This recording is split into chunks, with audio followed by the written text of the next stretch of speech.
the whole premise or the big idea from it is between stimulus and response, there's space. And in that space is your freedom and your growth. So things just don't happen to us, they happen for us. Welcome back to another episode of Thrive Mode Radio. I'm your host, Marks Mackay. And in this episode, I'm going to dive deep into mindset and how to overcome negative thinking.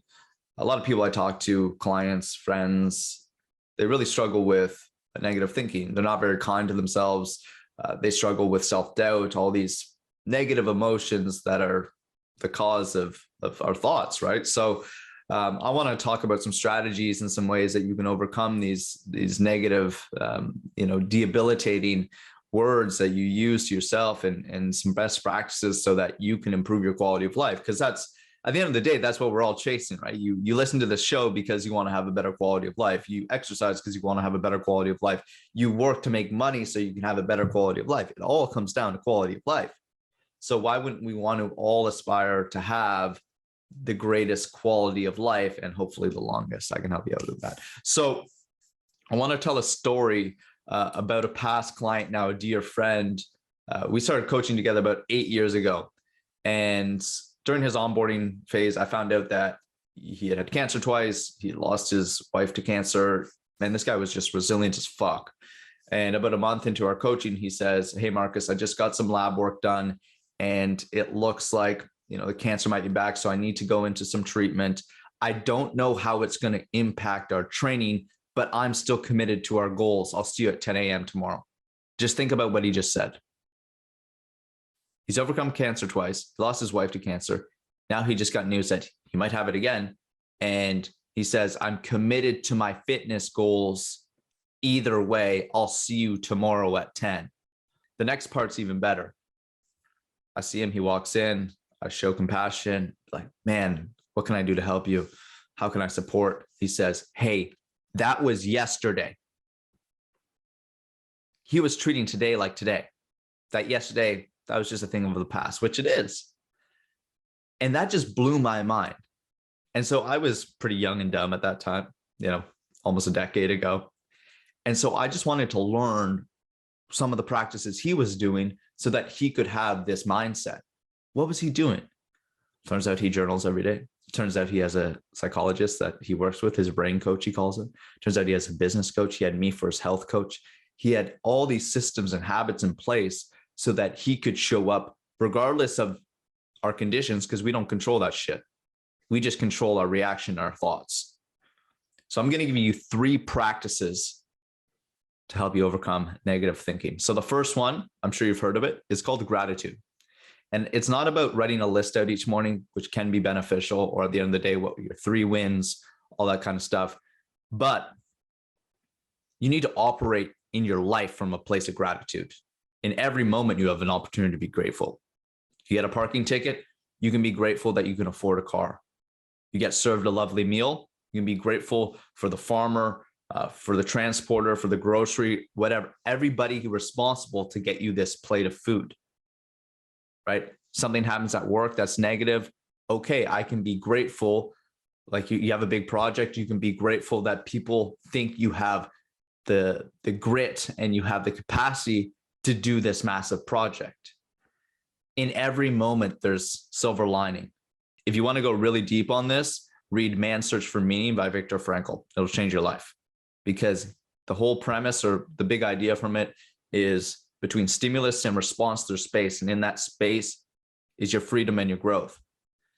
So things just don't happen to us, they happen for us. So if you can find that secret sauce, so when you get shit on or bad things happen in your life, that you can use it as ammo, or you can use it as a way to improve yourself, that'll be a superpower.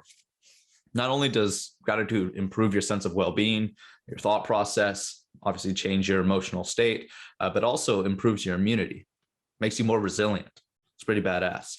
So the science suggests that if you write out 3 things or feel 3 things that you're grateful for, right? What are 3 great things that happened to me today? What are 3 things I want to do tomorrow? That kind of stuff. By the end of the week, you have 21 things, because for every 1 negative event that happens to you, you need 3 positive, 3 things that you need to be grateful for, right? So by the end of the week, if you do this every day, you have 21 things, right? So even the worst of the day, you can have this list, be like, look at all these amazing things that I have, or I've done, or I've accomplished this week, just to combat that, right? So you have this energy. I want to talk a little bit about affirmations. I kind of think they're bullshit. You know, the kumbaya affirmations, I am strong, I am whatever, you know, you do those chants in the morning. I don't really know the science on it, but I want proof.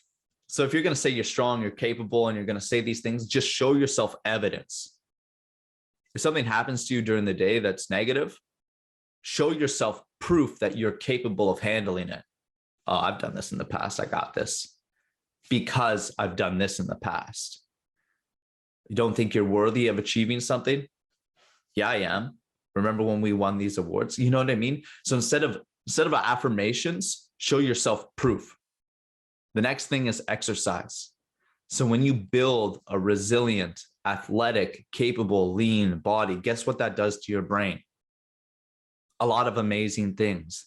The body and brain are interdependent. What's good for the body is good for the brain. What's good for the brain is good for the body.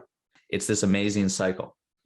So exercise, whether it's walking, strength training, aerobic exercise, you know why people get addicted to running and aerobic exercise? Because your body produces a plethora of endorphins to make you feel great, to tell you that you should keep doing that because it's good for your body. Okay. So when you get feedback of feeling good from doing the right shit, whether it's practicing gratitude, exercising, it's telling your body that you're on the right path, you're doing the right things. So keep it up. So exercise daily. The third thing is sleep. And I know we all sacrifice sleep for productivity, or we procrastinate at night, watch Netflix, and then we wake up exhausted. And then I'm sure you felt this way. When you don't get enough sleep, you feel a little bit more irritable, you're more reactive, less energy, less focus. Yeah, no shit.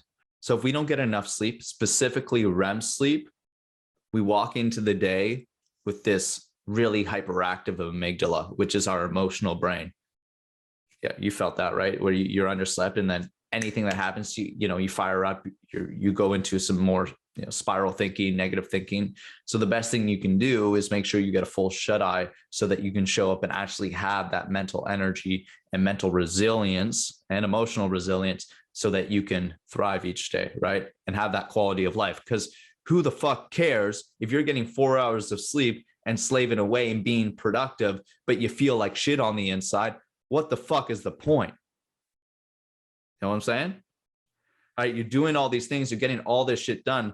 Quality of life is not productivity. Quality of life is happiness and joy and love and all these amazing things that make us human. So those are the 3 best practices that I think can really change your brain, can really change your mindset, so that you can wake up each day and feel your best. Gratitude. Operate from a state of abundance all times. Right? It's not just a list in the morning. Just always feel that sense of abundance and gratitude. The second thing is exercise daily. So good for your body and brain. Whether it's a walk, whether it's playing sports, hockey, tennis, whatever it is, strength training. Keep doing that. And the third thing is make sure you get that proper sleep, specifically REM sleep. And if you need to track it, get an Oura ring. I hope this episode was helpful, and looking forward to seeing you soon. Take care. Coach M.